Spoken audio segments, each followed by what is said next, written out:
Oi, prof. Oi, oi, tô ouvindo. Aqui pelo áudio do Anderson. Olha que bacana. Vamos lá. Então, eu não sei se está correto.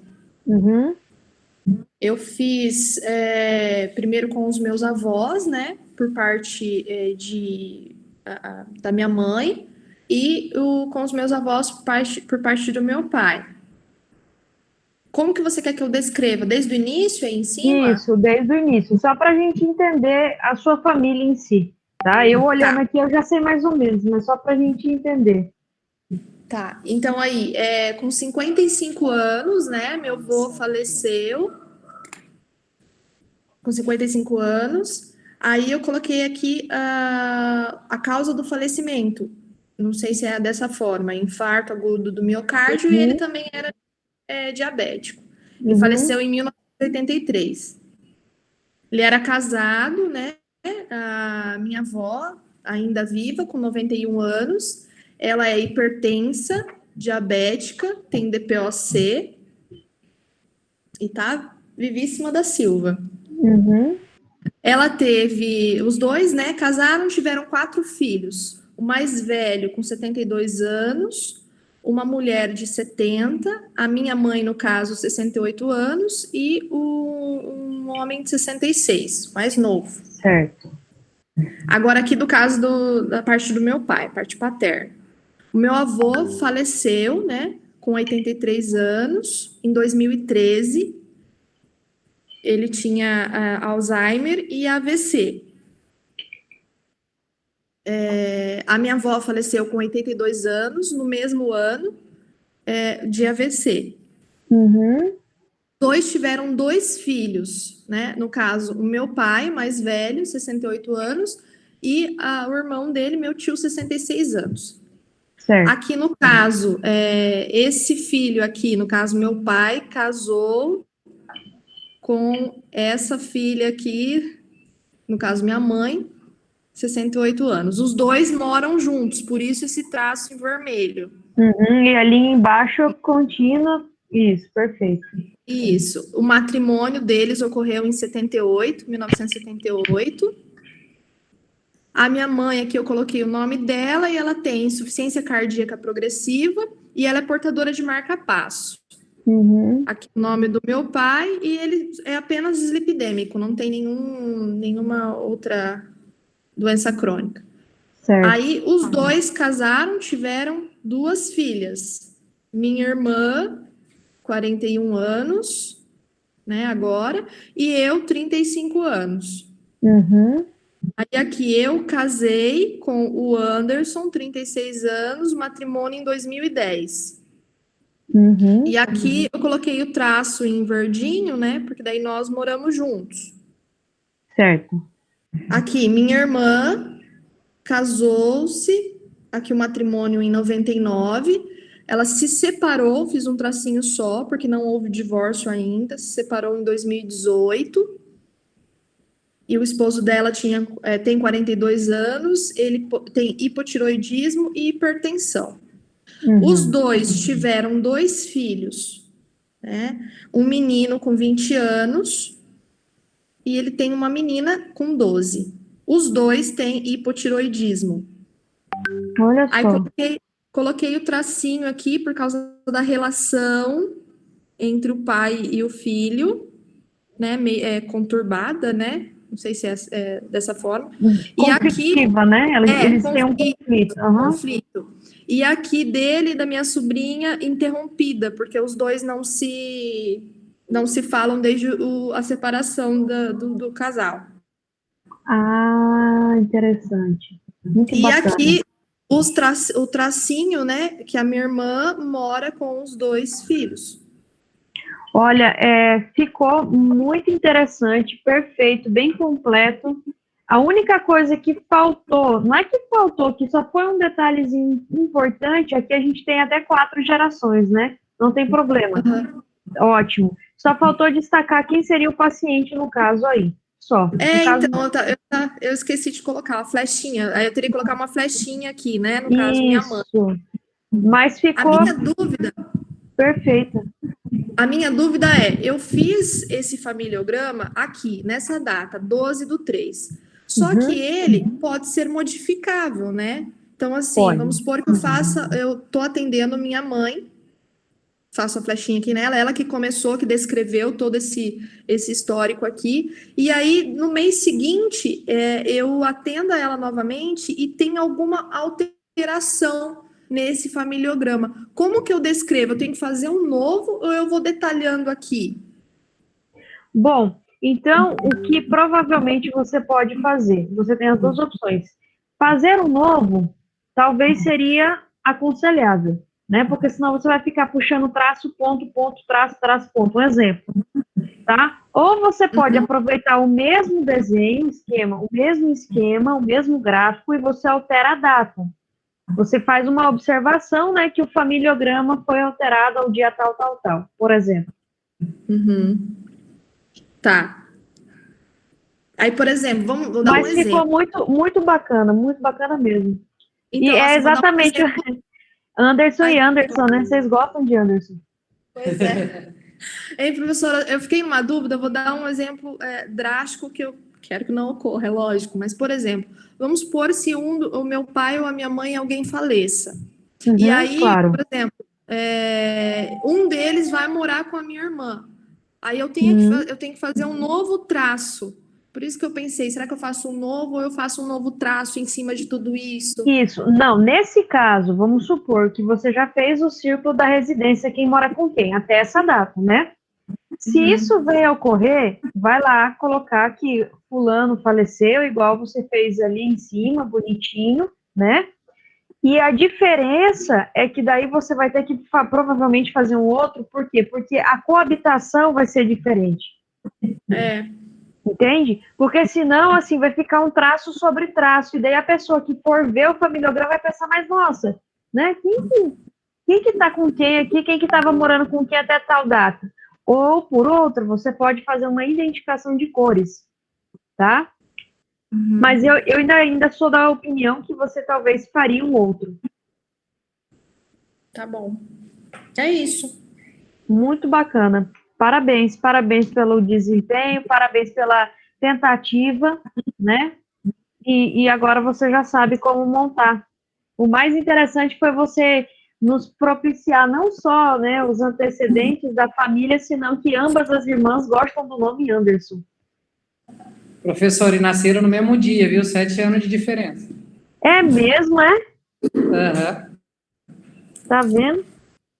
Coisa de casos de família. Então, e isso é interessante, sabe, Anderson, sabe, Silvana, que é muito bacana, no caso que foi feito da família da Silvana em si, então ela já sabe praticamente, né, aquela questão da herência, da carência genética, da probabilidade dela desenvolver certas patologias que estão relacionadas com carga genética. Muito bacana. Obrigada, viu? Muito obrigada por compartilhar. Mais alguém fez e queira compartilhar?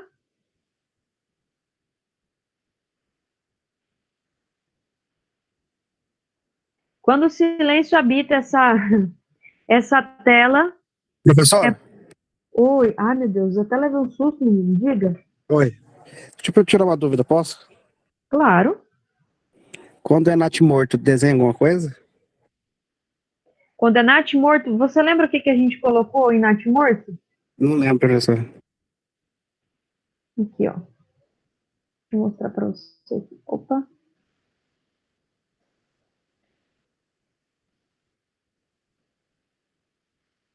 Tá vendo? Oi? Tô vendo, professor. Eu vou tirar print, só um minutinho. Tá. Pronto, muito obrigado, tá? Nada, meu querido.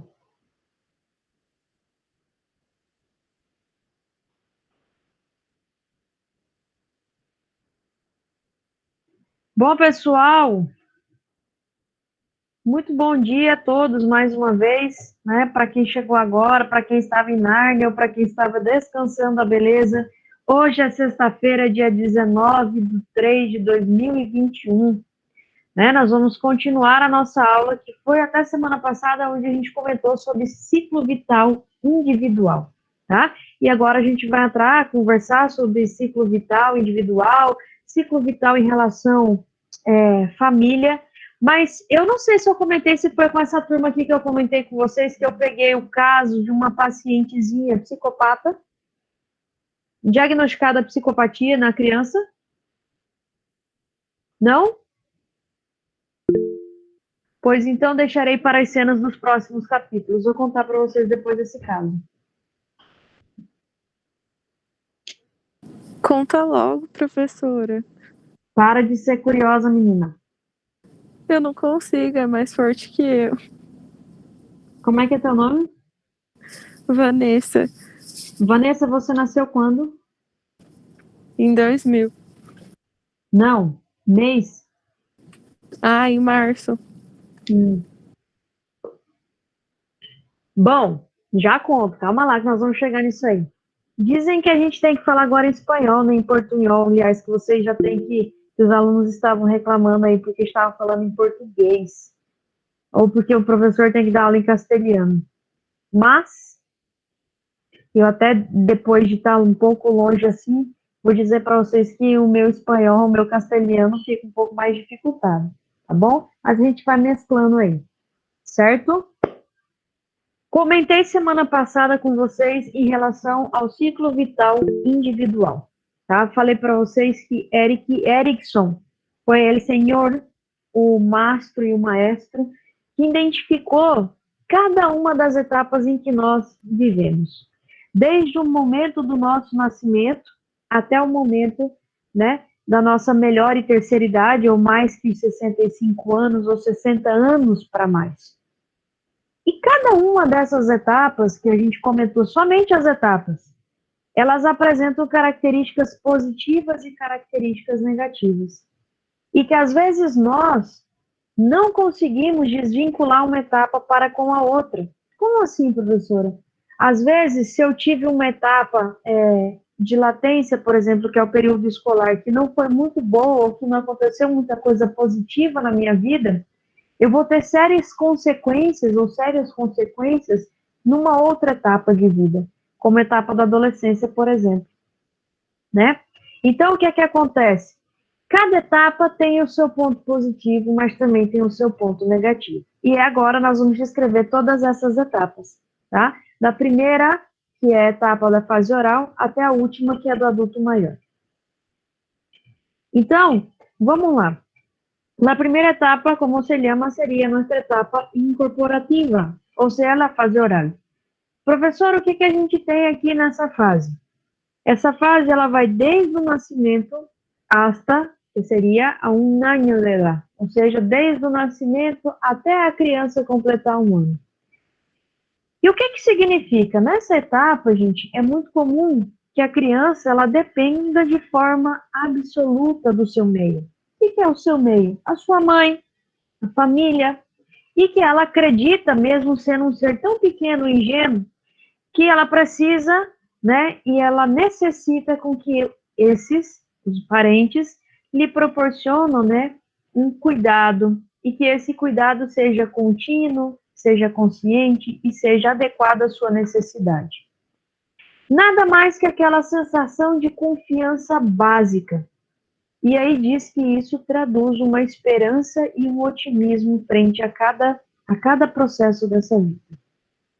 Mas, gente, nós temos crianças que vão desde o nascimento até 1 ano de idade, que vão trazendo sobrecargas do cotidiano dessas famílias, né? E quando eu não tenho isso, ao contrário de toda essa questão benéfica, se esse cuidado ele é variável, se ele é imprescindível, se ele é caótico, isso vai gerar uma sensação de desconfiança, tá? Então, por isso que nessa etapa, que é a primeira, que é do nascimento a 1 ano de idade, o fator positivo é a confiança básica e o fator negativo é a desconfiança. Poxa, professora, mas são seres tão pequenos e já possuem essa capacidade de ter essa desconfiança. Na realidade, gente, os estímulos, as sensações, elas nos permitem a serem vivenciadas em cada etapa. É claro que nessa etapa a criança ela não tem uma fase, ela não tem a memória desenvolvida totalmente. Então, muito pouca coisa provavelmente ela vai lembrar. Mas algumas ações levam a certas consequências, tá? Pois não? Alguém disse alguma coisa?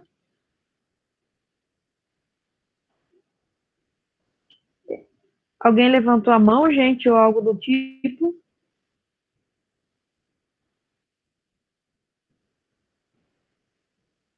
Eu. Então, eu vi uma mãozinha aqui, por isso que eu perguntei, eu escutei também. Diga, Camila.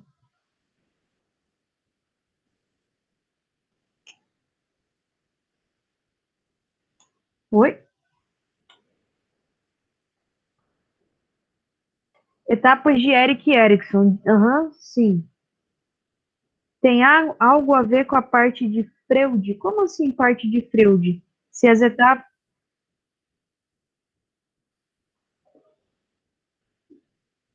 Bom, gente, eu acredito assim. Eu acredito assim, que as etapas do ciclo vital, elas foram embasadas, né, segundo essa primeira concepção que foi de Eric Erickson e depois Freud conseguiu desenvolver em relação a elas. Talvez, se eu tiver completamente errado, vocês me corrijam por não entender algo ou ter a ver ou entender com a questão de psicanálise em si, tá? Eu não sou muito, como é que eu posso dizer, entendida do assunto. Se alguém sabe aí, por gentileza, nos complemente essa informação. Adriane, pelo jeito você entende bem, né?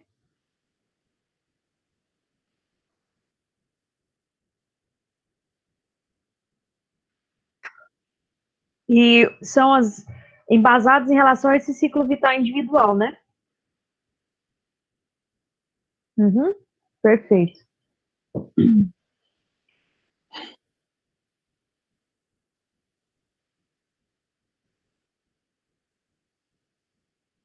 Ah, então, tipo, ele embasa só nas primeiras etapas, que são etapa até, vamos dizer assim, até antes da adolescência. Ah, tá. Ok. É.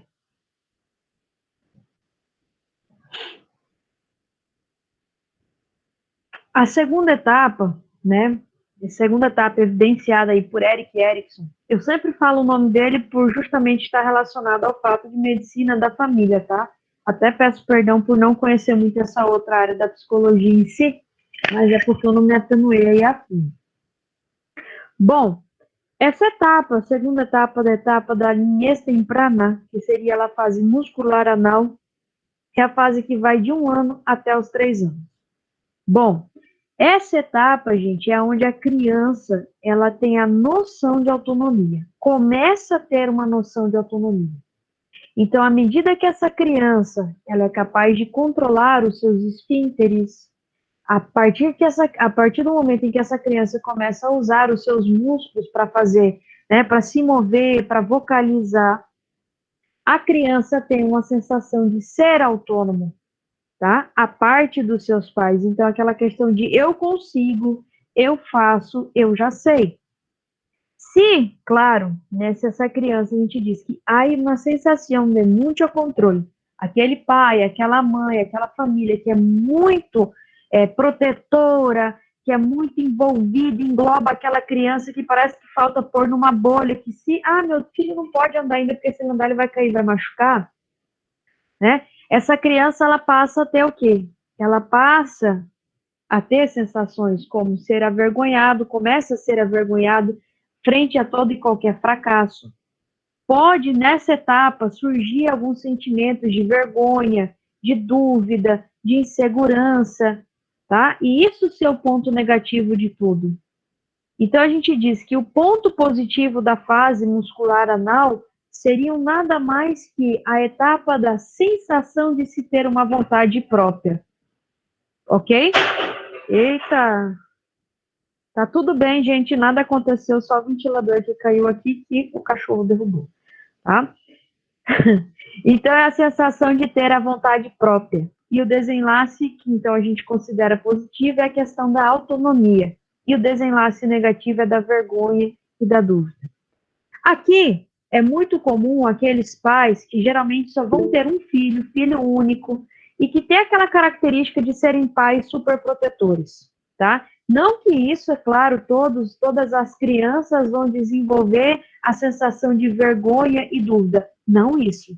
Mas é que sugere que é esse possível adulto, né, ou essa criança que cresce nesse meio, lá na frente terá uma resposta em relação à vergonha, à dúvida, a incertezas. Isso Eric Erickson destaca bem, tá? Então, a fase positiva é a questão da autonomia, de eu ter e saber o que eu posso fazer, né? Sem necessariamente eu ter a presença direta dos pais em ação. A fase locomotora genital, a pré-escolar, é a fase de consideração mais importante de constituição de um ser humano. Por quê, professora? Porque essa etapa é uma etapa que vai dos 3 anos até os 6 anos de idade. E aqui é onde nós temos a construção dessa criança. Então, nessa fase, a criança se percata mais agudamente em relação ao seu meio externo. Ela toma iniciativas para estabelecer relações mais próximas, principalmente com o progenitor do sexo oposto. Então, por isso que é muito comum nessa fase a menina se apegar mais ao pai e o menino se apegar muito mais à mãe. Por quê? Porque eles têm exatamente isso, ter uma relação próxima com o sexo oposto. É uma etapa que gera uma grande preocupação em relação aos genitais. Por quê? Porque é a etapa do descobrimento, tá? E, claro, eles sabem que o pai ou que a mãe tem algo diferente do que eles não têm. Então, isso cria uma questão de um vínculo diferenciado, né? Uma maior noção da diferença entre ambos os sexos. Então, eu sei que tem menino e que tem menina, que menino tem piu-piu e menina tem, né? Não sei o apelido que cada mãe dá. Então, desenlace positivo seria a questão da iniciativa e negativo seria de culpa, tá? Então, por isso que diz que a etapa pré-escolar, que é a etapa dos 3 aos 6 anos, é a etapa de muito importante na vida dessa criança. Exatamente aqui, infelizmente, acontece a maioria dos problemas vinculados à violência e abuso, tá bom? E aí depois a gente vai comentar desse assunto também. A etapa de latência é a etapa crítica. Por que crítica, professora? Porque é a etapa dos 6 aos 12 anos. Quem tem filho com essa idade sabe muito bem o que eu estou falando, né? É aqui onde a criança, ela mostra a capacidade de desenvolver industriosamente em relação à interação educacional. Desenvolve a capacidade de interactuar socialmente, pela primeira vez fora da sua família. Então, geralmente ele está ali acostumado, quando é mais criança, primos e primas, aquele convívio de dentro de casa, os pais sempre por perto. Aqui não. Aqui essas crianças que já estão na etapa de latência, ou seja, etapa de progresso a uma adolescência, eles já têm uma relação mais com o meio externo. Vão para a escola, então já vê os colegas, já tem aquela questão da conversa, né? E isso é fora do âmbito familiar. Então, à medida que a interação educacional e social se desenvolve efetivamente, se logra um sentido de ser competente, tá? Já explico. E à medida que não se dá, aparece um sentido de inferioridade. Ou seja, muitos problemas de rendimento escolar, de fobia, de separação social, né, muito precoce, são característicos dessa etapa. É aqui, gente, nessa etapa que começa aquele surgimento do famoso bullying, né? Ah, porque você é muito magrelo, ah, porque você é gordinho, ah, porque você tem cabelo crespo, ah, porque... Entendeu? Então, exatamente aqui, se a criança consegue, claro, passar por cima desses obstáculos, por cima dessa nova fase, a gente diz que isso é um caráter muito positivo, ela consegue se construir no meio. Por isso que a gente diz que o desenlace positivo seria a industriosidade. E o desenlace negativo seria o complexo de inferioridade, né? Eu não sou capaz, eu não sou competente, e aquela criança se torna ser mais introspectiva, fica mais no seu canto, não se desenvolve, então aí começam a surgir outros problemas. Bom, agora, na etapa da adolescência, que é a etapa dos 12 aos 20 anos, é a etapa do ponto de interrogação. É a etapa da dúvida, é a etapa do só sei que nada sei, não sei meu nome, não sei para onde vou, não sei o que eu gosto, não sei o que eu quero, não sei o que vai ser da minha vida, né? Isso se chega a pensar nisso. Então, a tarefa central do adolescente nessa etapa é o que a gente diz de conceito de consolidação de identidade. E existem mudanças físicas, psicológicas em relação ao processo de puberdade, tá? E claro, a gente tem que nessa fase faz entrar num período de um aumento de um conflito psicológico interno, cuja consequência será um sentido de continuidade e estabilidade do mesmo ao largo do tempo.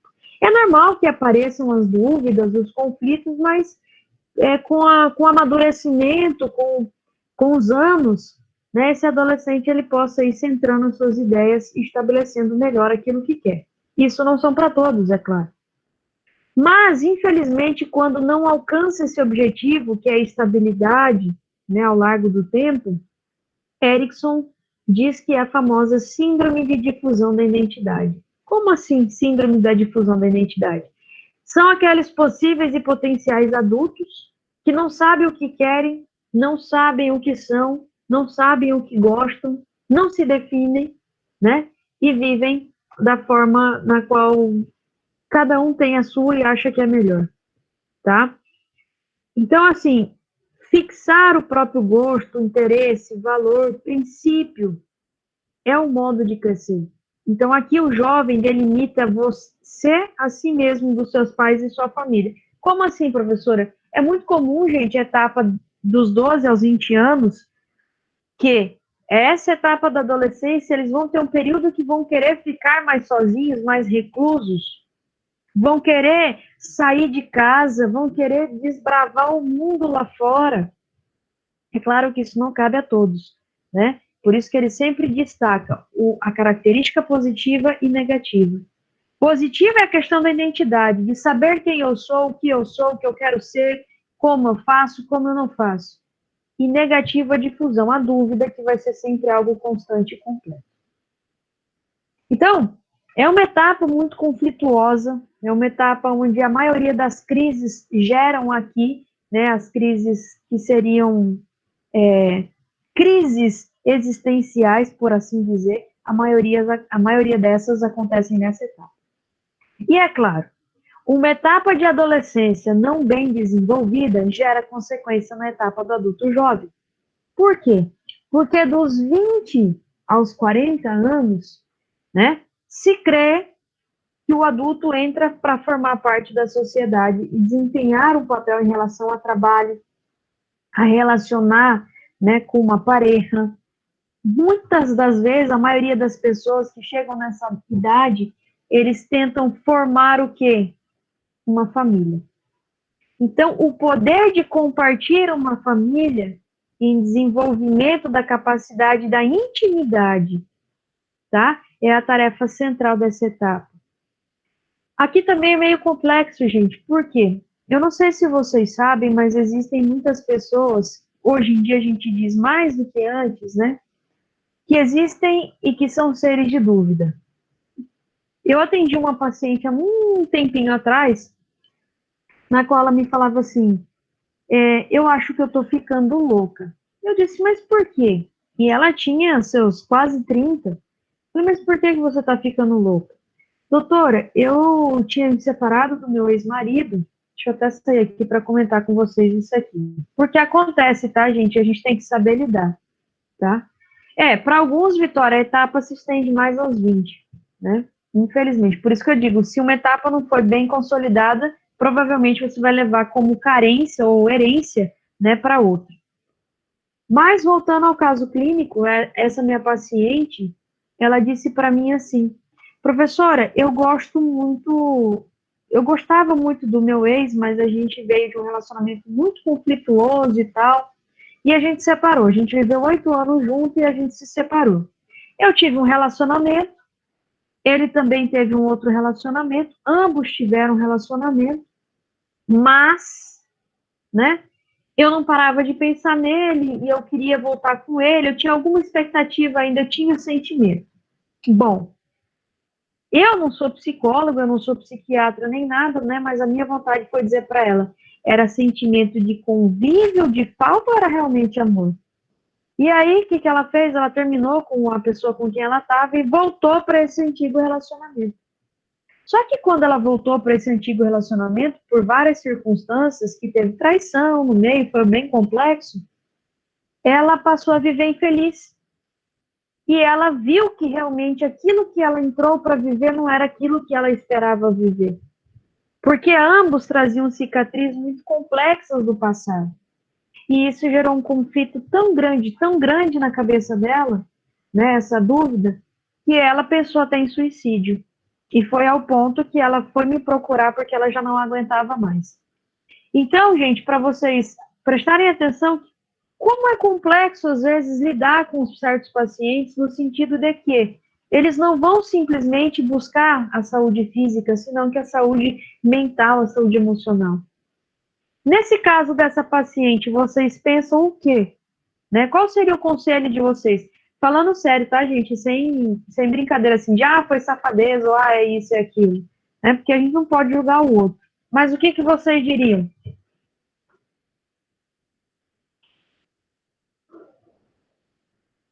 Oi?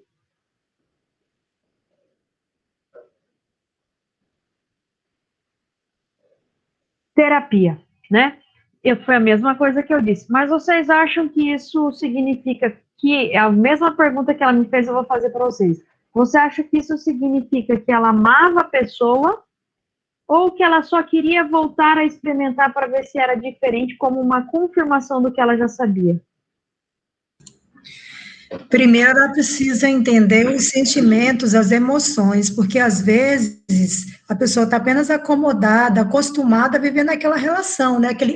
Ela está em equilíbrio, mesmo estando em desequilíbrio. Então, primeiro ela tem que descobrir, entender os sentimentos dela, por isso que eu sugeri a terapia individual. Quando ela tiver certeza de que ela gosta e que não é apenas uma acomodação, um costume, procurar uma terapia de casal para tentar salvar a relação, ou pelo menos tentar sobreviver a essas feridas, essas mágoas. Eu penso dessa forma, doutora. Você é psicóloga, Priscila? Sou. Tá certo. Por que me disse isso, né? Porque assim, eu pergunto para você, porque isso aconteceu faz pouco, e eu não sou psicóloga, né? Mas eu disse para ela que ela precisava se entender, se achar. Aí ela me disse bem assim, mas como é que eu faço isso? Aí eu fiquei, caramba, né? Aí eu fui conversando, até que eu passei o número de um amigo meu que é psicólogo. Doutora? Tá travando. Oi, Pri, tá me escutando? Oi, doutora, me escuta bem? Quem tá falando comigo, a Pri ou o Rui? É o Rui. O que os astros nos falam desse caso? Doutora, travou, eu não consegui. Só um pouquinho, Rui, aguenta a mão aí.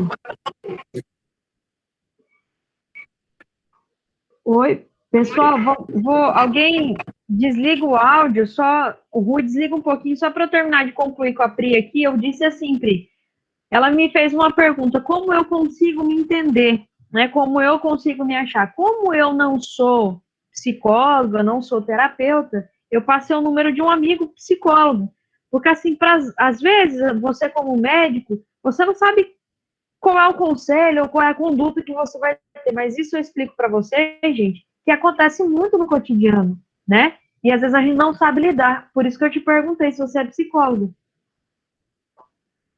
Sim, doutora, eu acredito que a senhora teve uma atitude acertada, né? Porque o que a gente pode fazer como não psicólogo no consultório é dar um ombro amigo, né? Entre aspas, dar apoio emocional ali e tem que ser um trabalho em equipe nesse caso, né? Então, e você sabe, Pri, o mais engraçado de tudo é que ela vivia pensando, lembrando e relembrando no ex. E isso martirizava ela, mesmo ela estando com o relacionamento atual. Pois é, porque ela tem uma história muito mal resolvida ainda, né? Então ela precisa pôr em ordem as emoções, né? E para pôr a ordem nas emoções, às vezes, a grande maioria sozinha a gente não consegue, né? Então, nada melhor do que uma terapia para que possa auxiliar, fazer com que a gente saia um pouco daquele contexto para conseguir olhar com uma outra visão. Esse é o problema, que quando a gente está envolvido num problema, a gente não consegue ver com outros olhos, uma outra perspectiva. Por isso que a gente não consegue tomar as decisões. E com o apoio de um outro profissional que não vai ter aquele olhar julgador, que ele não vai tomar a decisão por você, facilitaria muito essa organização das emoções. E isso a psicologia, não na parte da medicina, porque na parte da medicina a gente está vendo aqui na nossa aula de hoje, né? Mas a psicologia explica isso um conflito individual com a pessoa e a pessoa mesmo, ou um conflito em relação ao sentimento de uma perspectiva de dúvida de não saber o que quer? Olha, doutora, eu sou psicanalista, tá? Uhum. A minha visão ela é um pouco diferente. Olhando essas fases aí, né, como citou aqui Erickson, né, tem essas fases aí, essa questão da insegurança, de você não saber que tipo de decisão tomar, vem muito lá de trás, vem da época da formação da personalidade.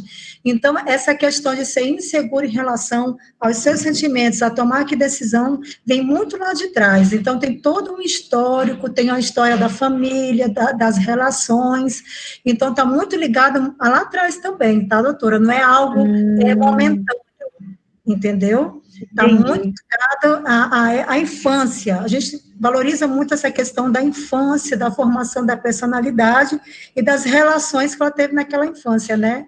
As relações de prazer, de desprazer daquela época. Então, provavelmente, essa paciente, ela já vem com vários problemas lá de trás. Então, só está refletindo na vida pessoal dela agora. Interessante. Obrigada, viu, pela instrução, porque assim, às vezes a gente só com o médico focado ali, a gente não consegue ajudar de outra forma, né? Isso. Tanto que eu procurei a medicina justamente para fazer um trabalho em conjunto. Claro que eu não vou ser psicóloga na hora da médica, mas pelo menos ter um olhar de uma nova visão perante esse paciente. Muito obrigada, tá? Imagina, doutora. Agora eu já sei que se eu precisar com algum paciente, eu vou perguntar para você. Tá bom. Rui, meu coração, diga, meu grande astro dos astros. Tudo bem, doutor? Tudo bem contigo? Oi? Tudo bem contigo? Me escuta bem, não? Tá um pouco falho, mas dá para te ouvir. Então, vou tentar aqui. Tá cortando o áudio, Rui. Isso, tá vendo cortado. Então não vai dar para eu falar aqui, porque eu sei o headphone, então melhor nem falar que só vou atrapalhar, então. Agora tá bacana, agora deu para ouvir legal. Tá bacana? Então tá. Bom, primeiramente, parabéns para a Priscila, porque a Priscila resumiu tudo, né? Isso aí já vem da fase inicial dela, onde ela não houve o amadurecimento na parte da segurança pessoal, né? Muito menos na questão emocional. Pessoas assim que são muito emotivas, elas não desenvolveram a racionalidade no período que teria que ser desenvolvida, entende? Então, como a Priscila falou, isso já vem da época da formação das fases que ela tinha para desenvolver, né? E tem coisas que você pega, desculpa falar, eu gosto de falar de astrologia, porque eu acredito em uma parte que eu não acredito em outra, né? Mas você pega uma pessoa que de repente, Tá cortando o áudio, Rui. Que é... Oi, Meu melhorou? querido, ficou meio ruim o áudio, não deu para entender muito a última parte, tá? Melhorou? Escute. Tá com muito eco, eu não sei para os seus colegas, mas aqui para mim chega bem cortado e com eco. Tá bem ruim o áudio, Rui. Não, eu comento outra hora, doutor. É que tá ruim mesmo a minha localização. Tá, mas na próxima a gente implementa aí com a sua fala, tá bom? Ok, desculpa aí. Valeu. Capaz, Obrigado. não, imagina, não precisa pedir desculpa, não. Eu gosto de aula mesmo participativa, e vocês é que fazem a aula acontecer. Bom, gente, então esse foi um dos casos clínicos, né, na qual eu, por exemplo, eu estava na urgência e me apareceu essa paciente, e claro que eu não deixei de lado, era uma paciente como qualquer uma outra paciente, ela só não tinha, né, uma enfermidade física aparente, mas tinha uma enfermidade emocional. Eu conto essas experiências para vocês, porque vocês, às vezes, como eu digo, vão lidar muito mais com esse aspecto do que com o físico em si. E a gente não pode simplesmente ignorar certos fatos, senão que tentar ajudar, tá? Então, o que acontece? Nessa etapa, que a gente estava comentando da etapa adulto-jovem, dos 20 anos até os 40 anos, a gente tem aqui que requer um sentido de solidariedade, né? E de uma identidade compartilhada com o outro. Então, cada um tem a sua forma de pensar, cada um tem a sua forma de agir, mas a gente respeita a forma de fulano, de beltrano, de ciclano, e tenta chegar a um senso comum. Mas, se a gente não consegue viver isso, ou ter essas noções, a gente pode ter aí, né, uma produção de um aislamento personal, de uma separação de pessoa. Como assim? Eu me separar do mundo. Existem aquelas pessoas que dizem assim, não, eu quero viver sozinho, eu vivo sozinho, eu não preciso de ninguém para viver. Eu me amo, eu sou feliz, eu quero viver assim. E essas pessoas, na grande maioria das vezes, são muito recriminadas, né? Mas é por isso que, implementando o que a colega falou, que é a nossa psicanalista show de bola sensacional, aquilo que é vivenciado, ou que é levado à infância, o que acontece, a gente tem um reflexo na vida na qual nós estamos. Então é muito importante. Eu também considero, como médica, a etapa da infância sendo a etapa mais importante do desenvolvimento, né, desse ser, dessa pessoa, tá? E é claro que aqui a gente diz que se para a pareja se aplica ao trabalho, onde a pessoa deve mostrar a sua capacidade de estável dentro deste trabalho. Muitos adultos jovens, muitos que estão nessa etapa de trabalho, não conseguem parar nos seus empregos, não conseguem fixar um pensamento, né? Então, essa é uma das coisas que Erik Erikson mais fala. É uma etapa de um conflito também, como toda e qualquer outra. Mas aqui interferencia na questão do trabalho, na questão do desenvolvimento, né? Na sua característica em relação ao seu trabalho e também, claro, no seu relacionamento. Então, positivo a isso é intimidade, né? E se a gente vai falar de intimidade a nível de casal, a gente vai muito mais além da nossa conversa aqui. E negativo, a separação, o aislamento. Então, cada uma, ele destaca que tem sua característica positiva e negativa. A etapa do adulto médio ou maduro, que vai dos 40 anos aos 60 anos. Semana passada eu fui questionada por uma aluna que me disse assim, professor, eu acho que Erik Erikson fez o seu conceito errado, né? Que é a etapa do adulto médio ou maduro, que é dos 40 aos 60 anos. Eu não me considero velha. Aí eu disse para ela, eu falei, olha, coração, não leve para o lado pessoal. Eu não estou dizendo que quem tem 40 a 60 anos é velho, não falei isso. Eu falei que foi a etapa que ele desenvolveu, né, etapa médio ou maduro. Porque quando ele fez o conceito, ele disse que nessa etapa tinha capacidade de um cuidado, de facilitar desenvolver gerações mais jovens, né? Aquela questão de experiência. Quando você adquire uma certa idade, você adquire uma certa experiência e você tende a ensinar os mais novos. Então, os adultos dessa idade, eles participam dessa tarefa, sendo pais, professores, sendo guias. E o adulto, que não pode ser regenerativo, ou seja, que não pode fazer isso, ele sente uma sensação de estancamento. Ele vive em forma egocêntrica e sim propulsiona a seu futuro. Ou seja, existem pessoas nessa etapa de adulto médio ou maduro que falaram ou que chegam a um ponto de dizer assim, bom, eu já vivi, eu já fiz, não quero saber de mais nada. E outra, a minha opinião prevalece porque eu já vivi, eu já passei por isso. É famoso egocentrismo, né? Ou achar que tudo vive em função daquilo ali.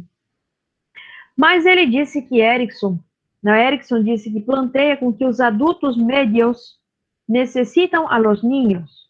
e que é tão necessário para o cuidado de ambos. Assim como, claro, os ninhos necessitam com que alguém os cuide.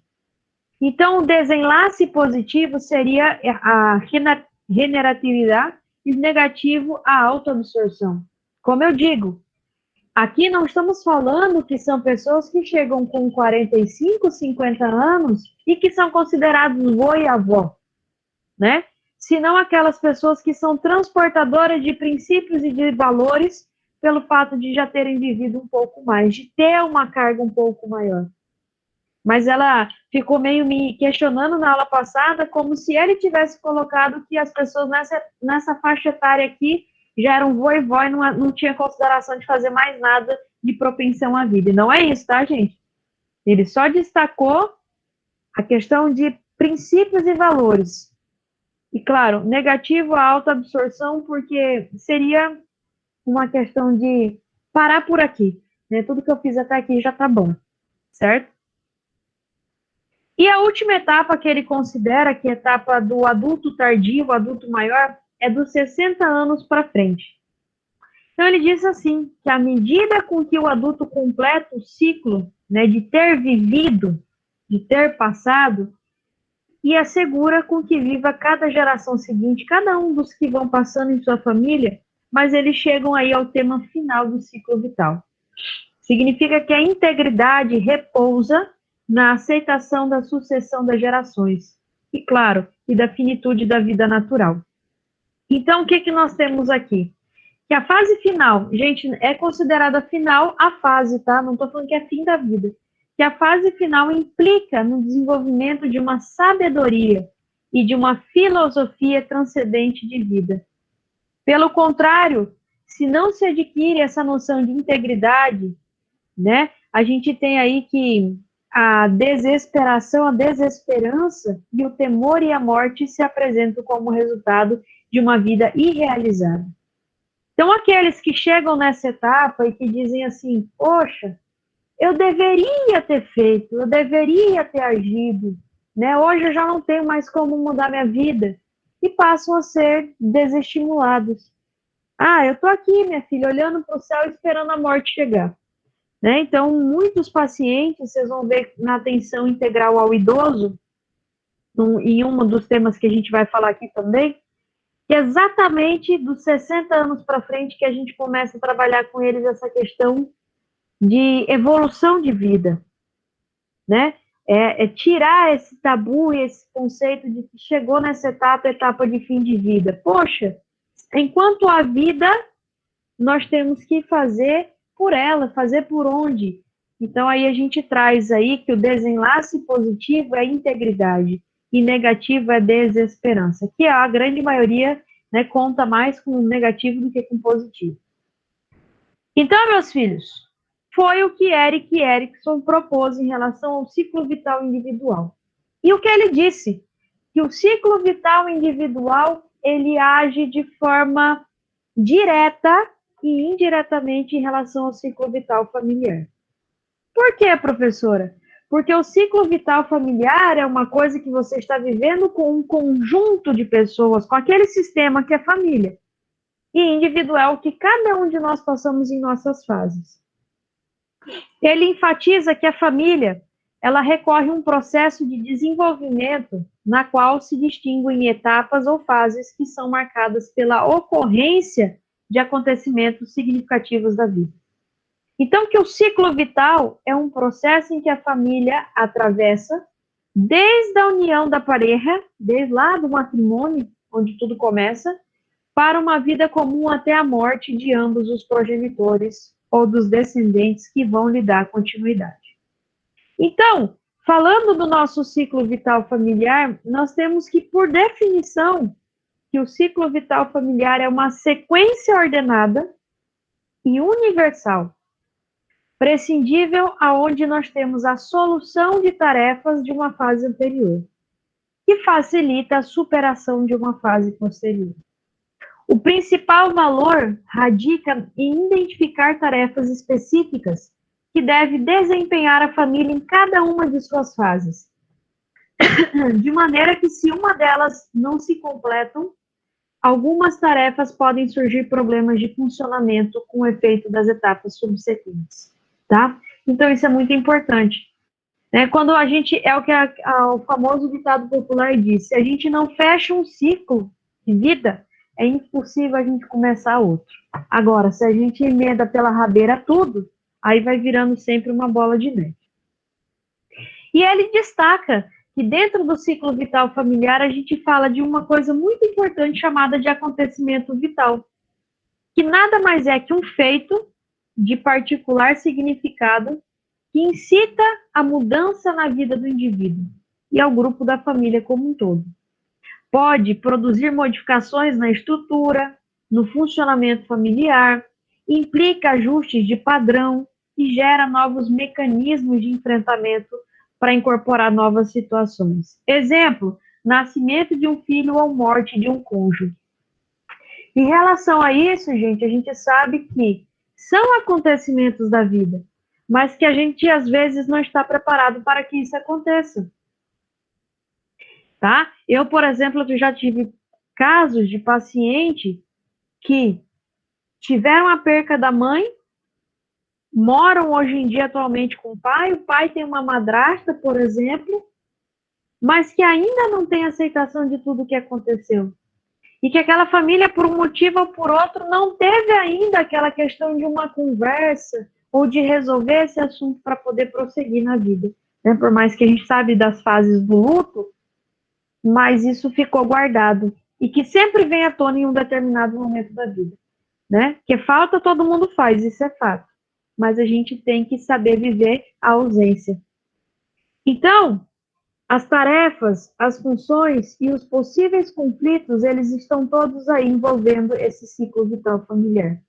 Então, cada etapa do ciclo vital está caracterizada por um conjunto de tarefas ou funções que são derivadas do status e dos padrões principais que têm os membros do núcleo familiar. Então, se a gente for parar para descrever, nós temos aí uma série de conflitos que com frequência se apresentam na família e que se conhece de antemão e que, claro, é possível a gente prevenir, tá? Então, por isso é importante tratar do ciclo vital familiar. Professora, qual é o ciclo vital familiar? Então, essa é uma classificação da Organização Mundial da Saúde e nós temos as seguintes etapas do ciclo vital familiar. A etapa de formação, que é a etapa que está relacionada ao matrimônio, a etapa de extensão, que é a etapa do nascimento do primeiro filho, a etapa de extensão completa, que é o nascimento do último filho, a contração, que é o primeiro filho abandona o lugar, a contração completa, que é o último filho que abandona o lugar, e a dissolução, que é a morte do primeiro cônjuge, seguido pela morte do cônjuge seguinte. Não que seja assim de forma rápida, né? Um morrer em sequência do outro, não. Mas essas são as etapas do ciclo vital familiar. Formação, extensão, extensão completa, contração, contração completa e dissolução, tá bom? E claro, vale lembrar que o ciclo vital familiar está intimamente relacionado com o ciclo vital individual e vice-versa. Bom, isso é uma das ferramentas da gente entender, né, melhor essa família. Lembra que, bem quando eu comecei a falar dessa aula, eu disse para vocês que nós temos o estudo da saúde e família, e que nela consta com vários padrões importantes. Familiograma, história clínica, ciclo vital individual, ciclo vital familiar, eu disse isso para vocês.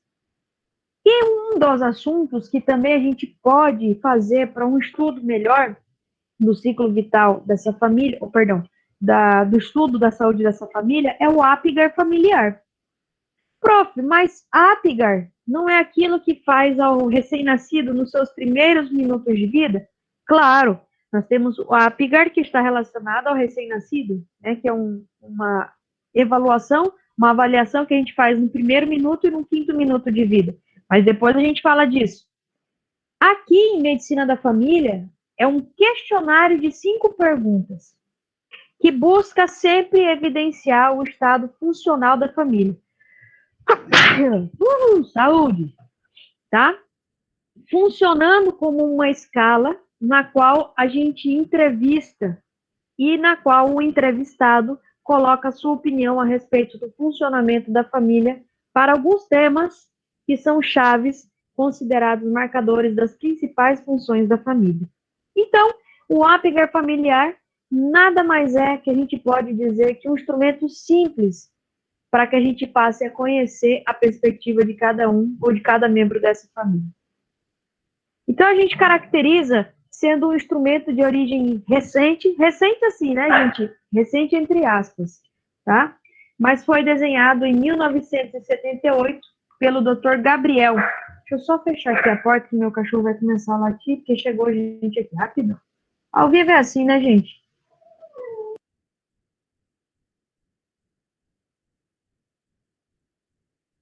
Rapidex aí, viu? É que ao vivo a gente, né, tá aqui, então você sabe que tem aquele trabalhando em casa é bom, mas também temos alguns obstáculos aí. Bom? Silvana, o que é que você disse, minha querida?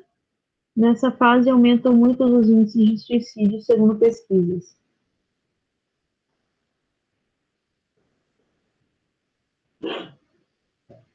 Me refiro à etapa de adulto médio, adulto médio ou maduro, né? É fato. Mas talvez seja aquilo que a gente tenha comentado, né? Que aquelas questões do passado refletem ao futuro, né?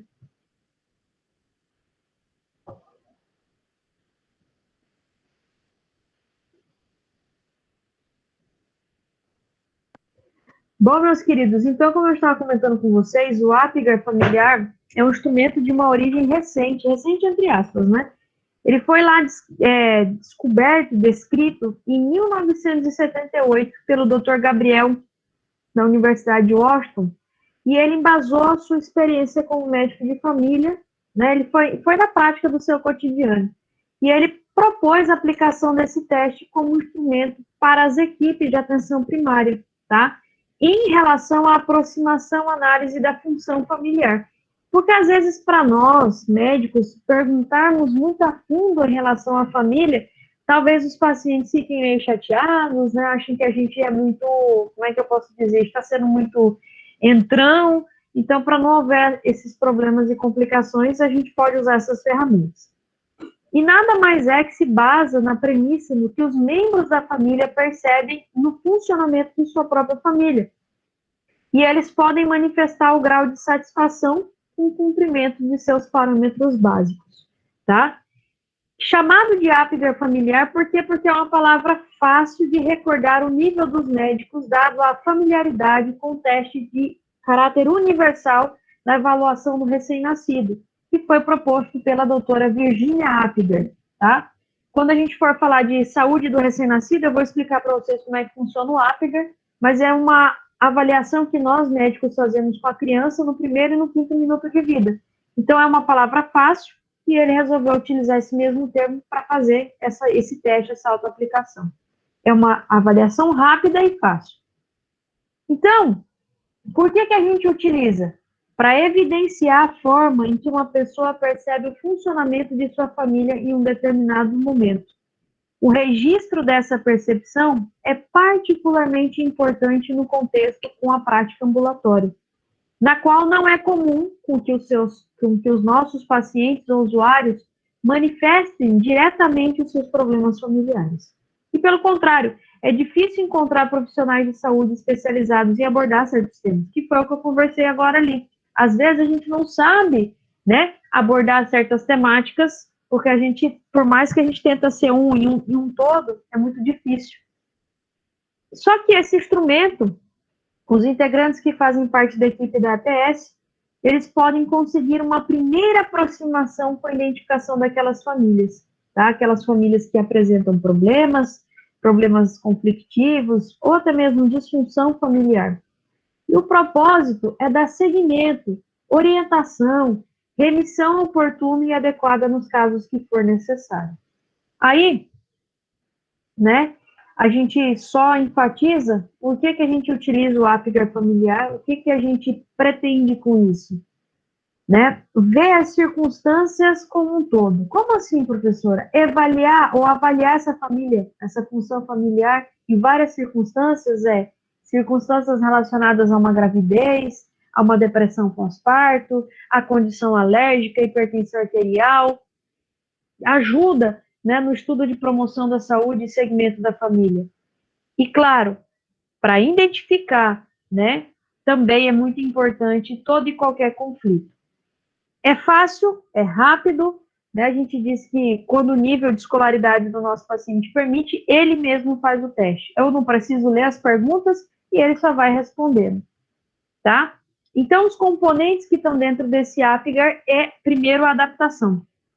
Adaptação é a utilização dos recursos intra- e extrafamiliar para resolver os problemas quando envolve o equilíbrio dessas famílias ou que esse equilíbrio está ameaçado. A participação é a participação como um sócio, tá? Enquanto se refere a compartilhar a tomada de decisões e responsabilidades do membro dessa família. Então, define aí o grau de poder e participação de cada um dos membros da família. O crescimento é a maduração emocional e física, né? A autorrealização dos membros da família, tá? Afeto, aquela relação de amor, atenção que existe entre os membros, e recurso, compromisso e determinação de dedicar tempo, espaço e dinheiro.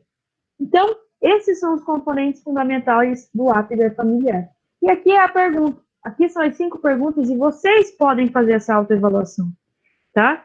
As 5 perguntas nada mais são que: está satisfeito com a ajuda que recebe de sua família quando você tem um problema? Conversam entre vocês os problemas que vocês têm em sua casa? As decisões importantes se tomam em conjunto em casa? Está satisfeito com o tempo em que você e a sua família passam juntos? E você sente que a sua família te quer?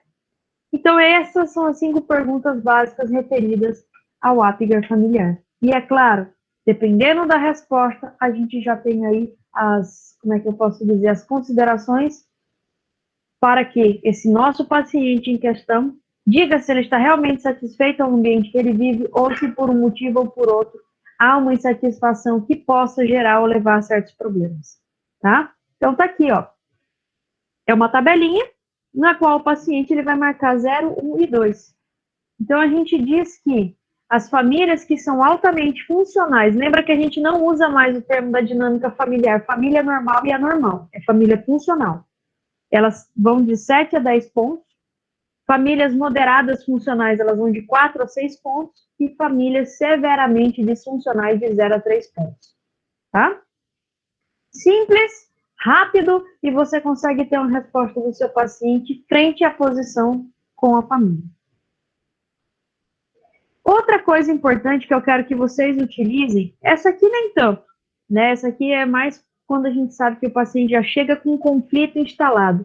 Mas essa escala de Holmes e Hay eu quero que vocês pratiquem e que façam, tá? Independentemente do resultado. Olha que interessante. É a escala chamada de reajuste social de Holmes e de Hayes. Para aplicação de enfoque integral à atenção primária da saúde, a gente deve valorizar os aspectos da pessoa, né? Aspectos biológicos, psicológicos, sociais e até mesmo espiritual.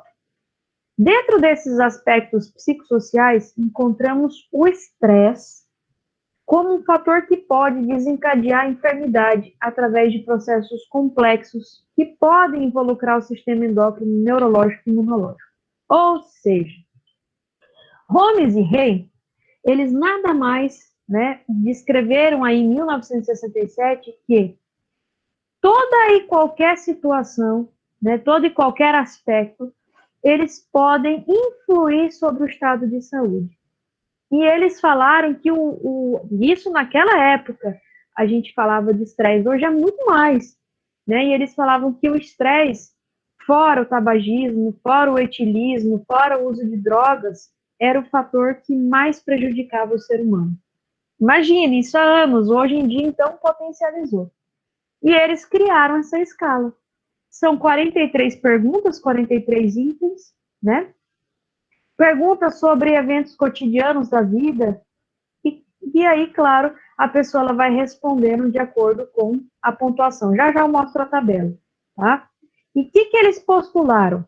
Como acumulação de eventos positivos ou negativos, e esses eventos, eles produzem um risco biopsicossocial, para a enfermidade ou apresentar sintomas ou transtornos viscerais que, obviamente, contribuem para empeorar a problemática da pessoa, tá? Então, dos 43 itens, entre 10 e 15 são considerados mais estressantes, estão relacionados com o evento familiar, tá? Como assim, professora? Vamos lá ver. A escala de Holmes e Hay assina um valor numérico aos diferentes eventos de vida, segundo sua potencial, né, de contribuir ao começo da enfermidade em cada membro da família, o que permite à equipe de saúde realizar uma intervenção antecipatória. Por exemplo, segundo o papel em família, o maior risco apresenta a mãe, ou a avó, ou a pessoa que foi geradora do ingresso econômico no lugar. Então, sempre vai ter um que sempre vai ser o mais prejudicado, tá? Mas é interessante, gente, porque ela é muito utilizada também com pacientes que apresentam enfermidades crônicas, como diabetes, hipertensão, cardiopatia, úlcera. Por quê? Porque vocês sabem que a diabetes, que a hipertensão, que as cardiopatias e as úlceras, elas são situações influenciadas e aceleradas por um processo de estresse, né? Nós temos descompensação de pacientes diabéticos, descompensação de pacientes hipertensos, e que às vezes estão associadas ao dia, ao cotidiano, à vida, tá? Olha lá, como se aplica? Você vai entregar a folha ao seu paciente, né? E você vai fazer com que ele marque os eventos que tem representado ou que tem apresentado no último ano, tá? Ele vai assinalar os itens e a gente vai somar as pontuações. E aí, claro, dependendo do total, a gente soma e observa se é possível um risco relativo de enfermar. Então, para que é isso? É um estudo de uma tabela onde o paciente faz sua autoavaliação e que nós, médicos da família, possibilitamos ou evidenciamos, esse daqui ele vai se enfermar, certeza, vai desenvolver uma cardiopatia, vai desenvolver um quadro de uma diabetes, e que a maioria está influenciada por um fator mais nada do que emocional, como o estresse, né? Então, aqui, vocês vão imprimir essa tabela em casa e vocês vão fazer, tá? Não se assustem com o valor. Eu mesma não fiz, porque eu não quero saber se vou tá ruim amanhã ou depois. Então, né, eu não fiz. Bom, então aqui, vocês observam que tem do primeiro elemento até o 43º elemento, e aqui vocês observem que tem de tudo, desde morte do cônjuge, a divórcio, separação matrimonial, drogação e alcoolismo, embaraço, reajuste no negócio, má relação com o cônjuge, juízo por crédito ou hipoteca, câmbio da responsabilidade no trabalho, o esposo que começou a deixar de trabalhar, começo ou fim da escolaridade, câmbios nas condições de vida. Câmbios tem um monte, né? Mudança de casa, mudança do colégio, mudança da atividade de ócio, atividade religiosa, dentre outros. E, claro, férias, Navidad, leis de transgressões, leves transgressões de lei. Então, assim, várias, tá? E aí vocês vão fazer a pontuação. Depois vocês marcam os itens que são importantes. É claro que não é para marcar tudo. É naqueles que são os pontos chaves que ou marcaram a vida de vocês ou que está marcando a vida de vocês. Beleza. Agora, olhem, se vocês observarem, né, como a gente viu, é a escala de um instrumento útil para valorizar os acontecimentos vitais, estressantes pelo qual atravessa uma pessoa e permite precidir a probabilidade que tem a uma enfermidade em um tempo muito próximo. Professora, qual é a pontuação? Se a pontuação ela está ali de 300 a mais, significa que, parabéns, vocês têm uma probabilidade de 90% de se enfermar. Então, maior a 300, o risco é alto de padecer de evento cardiovascular. De 150 a 300, o risco é intermédio, né? A gente diz que a probabilidade é 50%. Mas, menor que 150 é o risco baixo. Por gentileza, façam e depois vocês me avisem o resultado, tá? Eu não fiz, mas eu quero que vocês façam. Ok? Posso contar com isso? Vão fazer? Tá? Façam, não se assustem se o resultado der mais que 300, se chegar a 400, vocês param por aí, vocês já vão somando, tá? Mas isso é interessante, gente.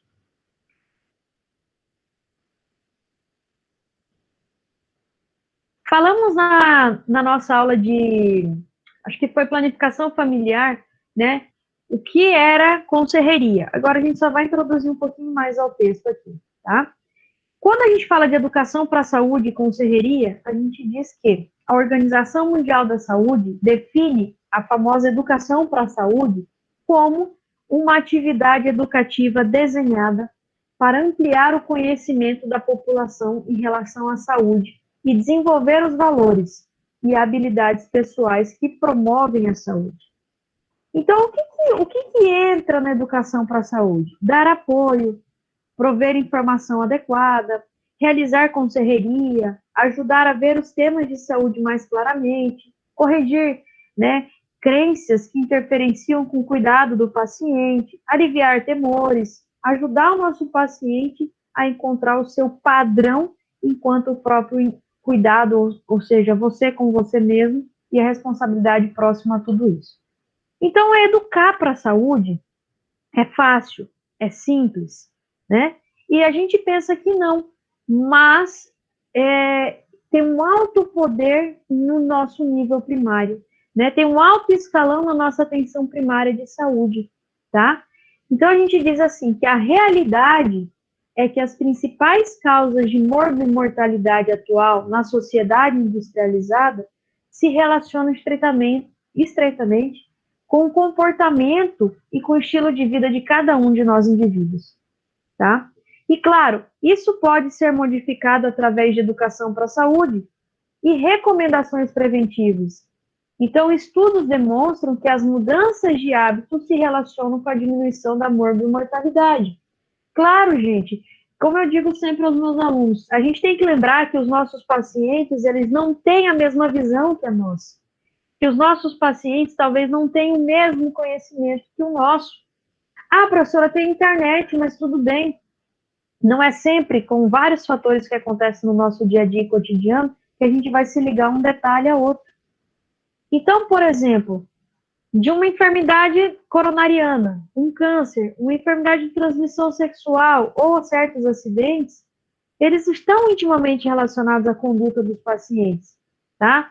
Claro, se eu tenho uma mudança, um hábito do meu estilo de vida, eu posso prevenir muita coisa. Então, educar para a saúde é essencial, ok? É exatamente o que diz isso aqui, tá? Então, os estudos demonstram que as mudanças de hábitos se relacionam com a diminuição da morbimortalidade em determinadas patologias. Então, a dieta limitada, no caso, por exemplo, previne, né, um aumento de um colesterol, um sobrepeso, uma enfermidade cardiovascular.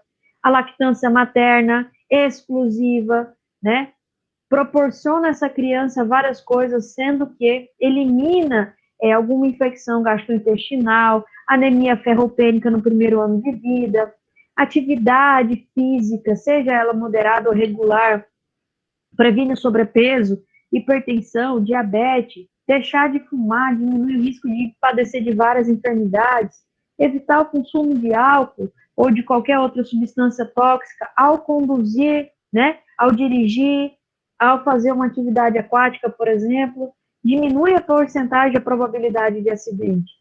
Então, isso é educar para a saúde. E a educação para a saúde é a poderosa ferramenta para nós, profissionais em atenção primária de saúde, tá? Dentro do serviço de saúde é quem ocupa o lugar mais próximo dos cidadãos ou da cidadania. Então, a base da nossa atenção primária é educar essas pessoas para a saúde, tá bom? É sempre dizer aquilo, olha, fica como um conselho, né? Se conselho fosse bom, ninguém dava, a gente ia vender. Mas a gente quer mais o cuidado dos nossos pacientes, né? A saúde, o bem-estar deles. E para isso, a gente tem que ser o transportador de certas informações. E é claro que a gente tem vários níveis de intervenção, né? A gente pode fazer aí educação massiva, que é a população em geral. Ah, vamos falar de diabetes, eu posso fazer isso distribuindo folheto, cartaz, ou usar meios de comunicação, televisão, rádio, ou não, eu vou fazer uma educação grupal, tá? Eu vou destinar um grupo de pacientes. Vamos supor, vamos pegar os pacientes do meu posto de saúde que têm diabetes e hipertensão. Vamos conversar com esses pacientes, né? Usar como uma conversa, como um tira-dúvidas e certos questionamentos. E, claro, a gente também tem como fazer educação individual. Aproveitar que aquele meu paciente está na minha frente e eu vou, claro, dirigir conversas abordando um problema de saúde ou uma conduta determinada. Tá? Isso pode ser até na casa do meu paciente, numa visita domiciliar. Nada mais é que aqui entra o quadro de conserreria, a relação médico-paciente, aonde nós médicos colocamos para ele toda e qualquer possibilidade, aonde ele, paciente, escolhe de forma voluntária o que ele acha que é certo e o que ele acha que é melhor, tá bom? Então aí, a conserreria ou conselho médico nada mais é que um elemento da educação sanitária que foi orientado à adoção de câmbios voluntários na conduta com impacto positivo para a saúde. Foi criado em 1980 por Green.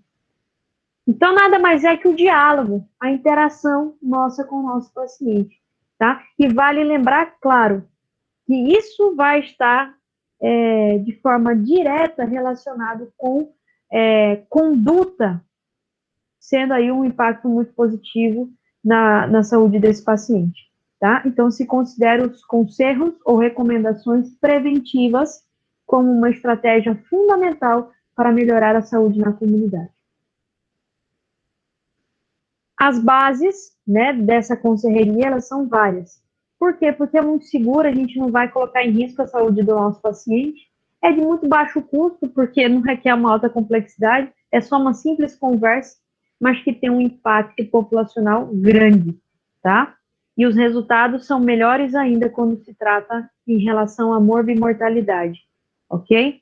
Melhoria na qualidade de vida desses nossos pacientes e, claro, vendo também a questão de gastos no sistema de saúde. É o que eu digo, se eu tenho uma atenção primária reforçada, eu provavelmente não vou fazer uma sobrelotação ou um uso desnecessário do meu nível terciário, né?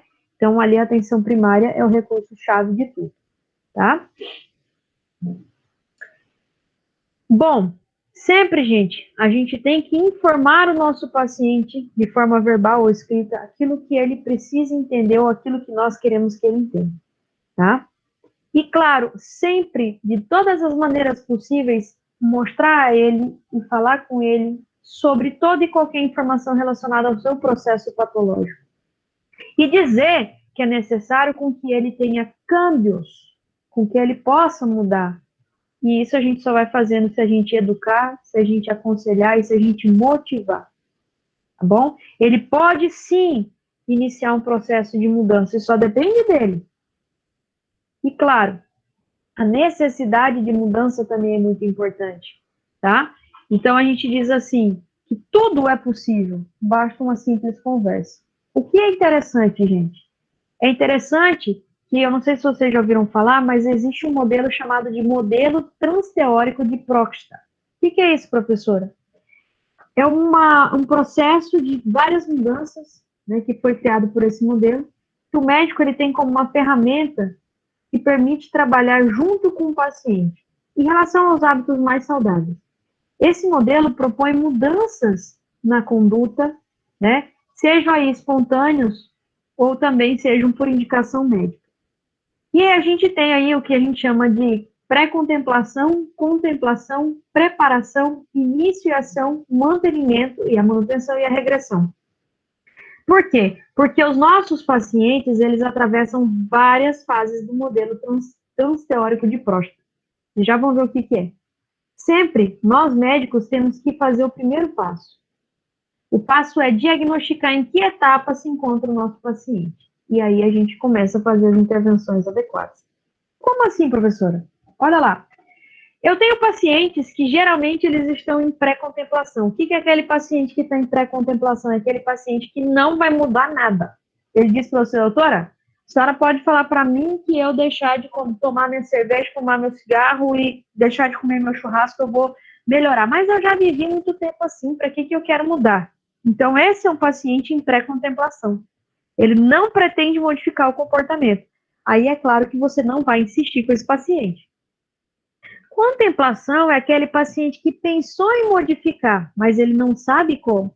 Não, doutor, eu até pensei em parar de fumar, eu até pensei em parar de beber demais, mas eu não sei como, não consigo. Opa, é aí onde a gente entra.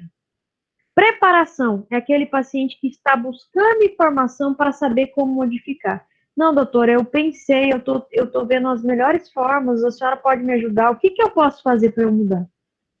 A ação é aquele que está fazendo algo para modificar. Começou uma dieta, começou a fazer sua caminhada, diminuiu a quantidade de cigarro, por exemplo.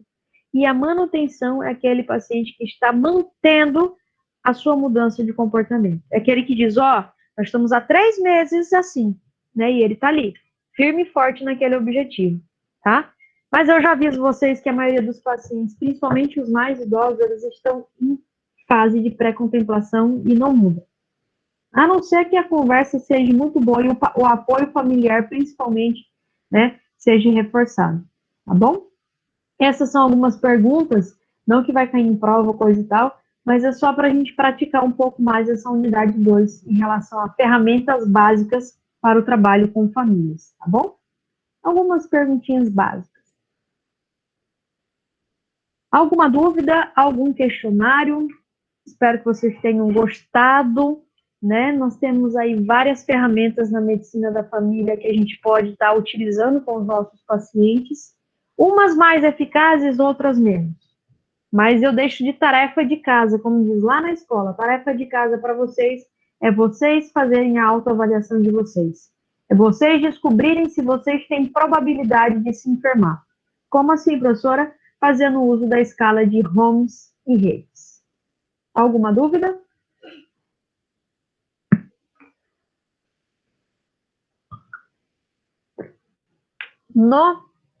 Muito fácil, né? Bem simples. Então, vocês podem aí fazer e depois na próxima aula vocês me comentam. Na tabela, pode marcar a pontuação de uma coisa mais de uma vez? Como assim? Débora?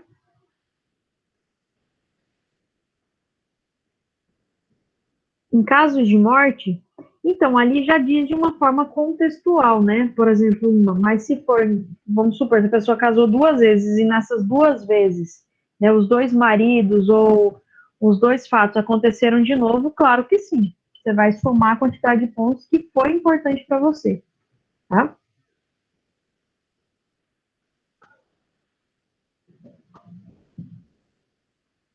Geralmente, quando fala morte de familiar, já abarca como um todo. Pai, mãe, marido, mulher, né?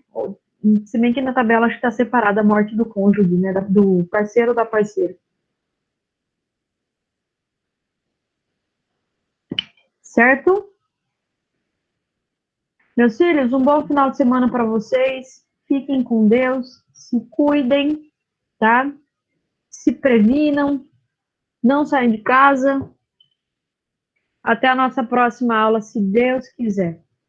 Beijão para vocês e muito obrigada pela aula de hoje.